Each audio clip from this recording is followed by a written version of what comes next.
This is Arvin Vora, founder of Vora Method and author of How to Get into an Ivy League College. And in this video, I want to start by asking you a question, which is, if Vora Method was a sports team, would it be an IM team? Would it be a Little League team? Would it be a JV team? Or would it be a varsity team?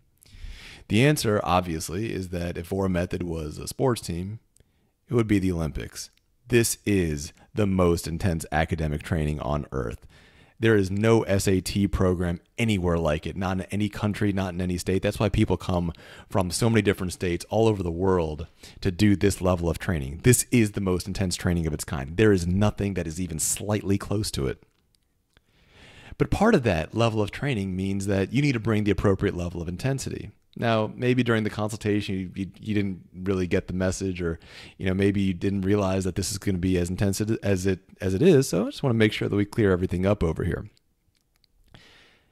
The first thing to keep in mind is how important the SAT is. The SAT is more important than any school exam you're going to take. It's going to affect your future more than any quiz, any test, any homework assignment.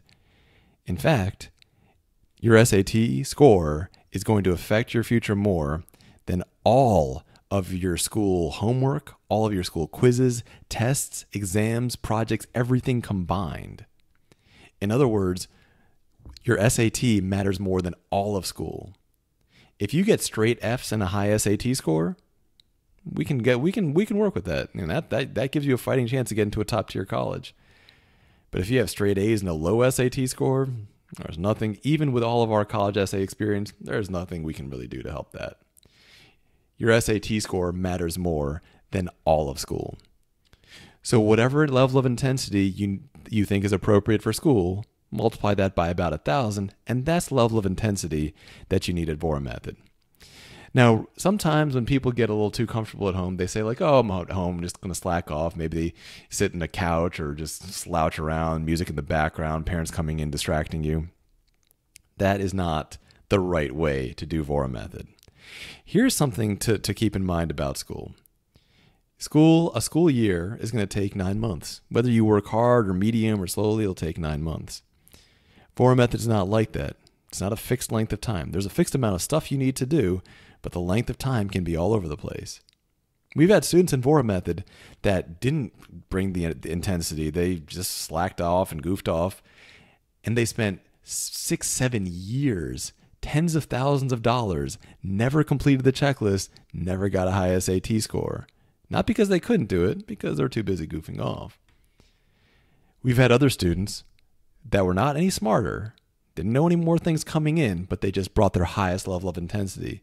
In 3-4 months, they mastered what they needed to. They completed the checklist and they got a super high SAT score. Now, if your parents are in the room distracting you, remind them that this program is not a fixed length. You can show them this video if you like. This program is not a fixed cost. This program, on average, costs about $2,000-$3,000. But it can also cost $20,000. It can also cost $1,000. There is a huge price difference. Now, if you're a kid and you don't think about money too much, trust me, show that to your parents and they'll get the message. Parents, if you're in the same room as the student, asking questions about dinner or just chit-chatting, you're literally driving up your own cost, not by a little bit, but by a lot. A student working at 99% intensity doesn't take like 1% longer than a student working at 110% intensity. They'll take 5 or 10 times longer. So don't distract the student while they're working. You're just literally stealing money from yourself when you do that. Students, if you're sitting right now on a couch, just slouching around, there's music in the background, get rid of those distractions. Get to an actual chair, get to a desk, get to a location where you can be at your highest level of intensity. Turn off any music, any distractions. When it comes to communication, listen, I know that it's easy to get in the habit of lazy texting, sending, when you chat with your friends, you send lowercase i's and don't use apostrophes. And that's fine when you're texting your friends casually. This is not that time. This is not a time to be casual and loosey-goosey. This is the time to bring your highest level of intensity. So often students have said to me things like, I don't know why I could do everything, but I filled in the wrong bubble on some of the questions. Yeah, That's what happens when you practice at low intensity. That's why we make sure that you train at the highest possible intensity. Don't prepare your mind to be lazy and sloppy. If you tell your mind to be lazy and sloppy, it's going to be lazy and sloppy when you don't want it to be. Train the way you expect to perform on the actual SAT day. So get rid of distractions, get in the mindset of breaking this negative habit of communicating.